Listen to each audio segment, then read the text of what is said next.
Assalamualaikum warahmatullahi wabarakatuh.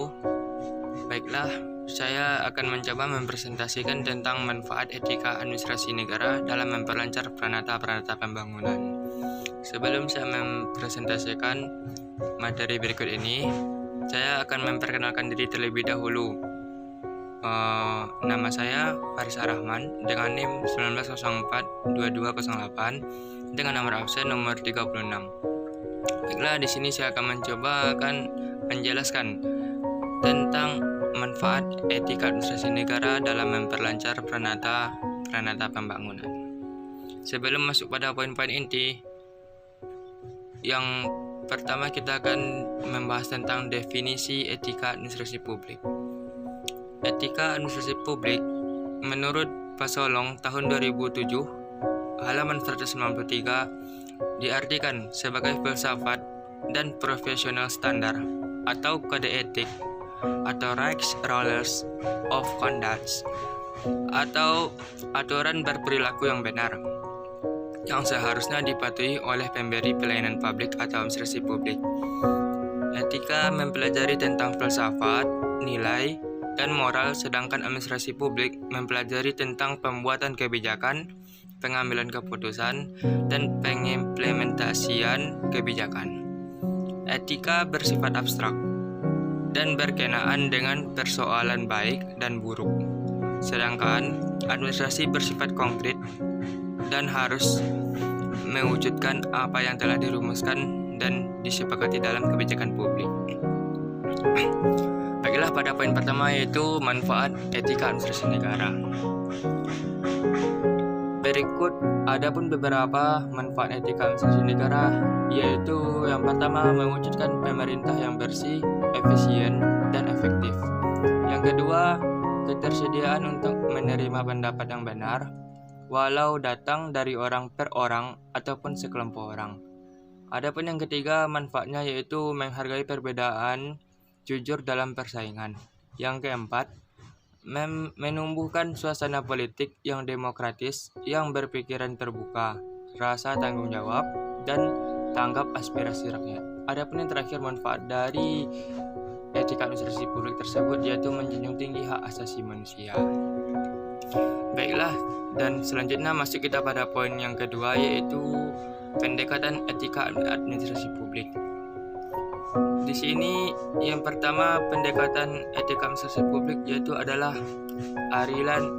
aliran sosialisme. Menurut aliran ini, baik dan buruk ditentukan berdasarkan adat istiadat yang berlaku dan dipegang teguh oleh masyarakat.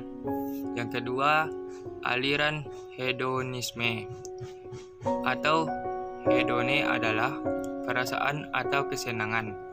Perbuatan yang dianggap baik adalah yang mendatangkan kesenangan, kenikmatan, atau rasa puas kepada manusia.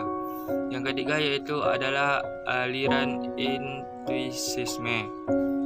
Paham ini berpendapat bahwa setiap manusia mempunyai kekuatan naluri batin yang dapat membedakan baik dan buruk dengan sekilas pandang.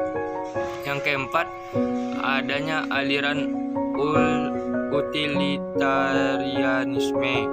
Secara harfiah, utilis berarti berguna. Perbuatan yang dianggap baik secara susila ialah guna atau bermanfaat. Dan aliran yang kelima itu aliran vitalisme.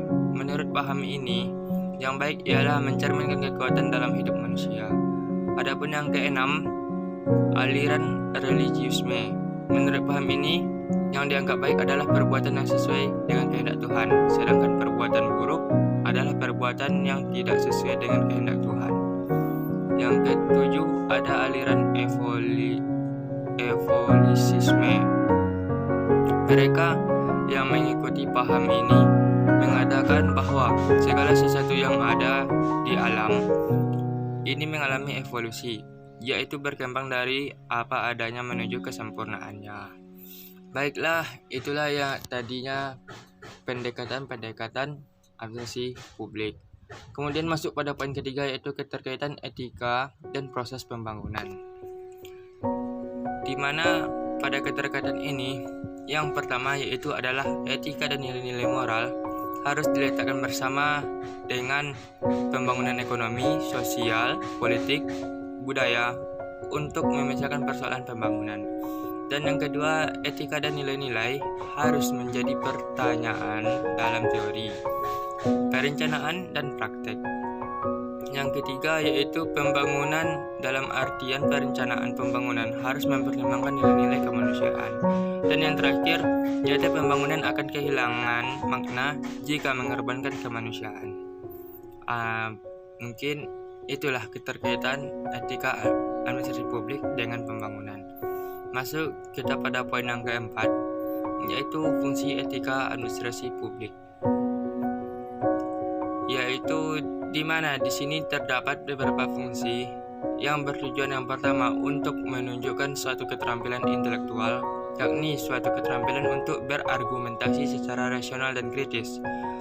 Yang kedua sebagai pedoman acuan bagi administrasi publik dalam menjalankan tugas dan wewenangnya.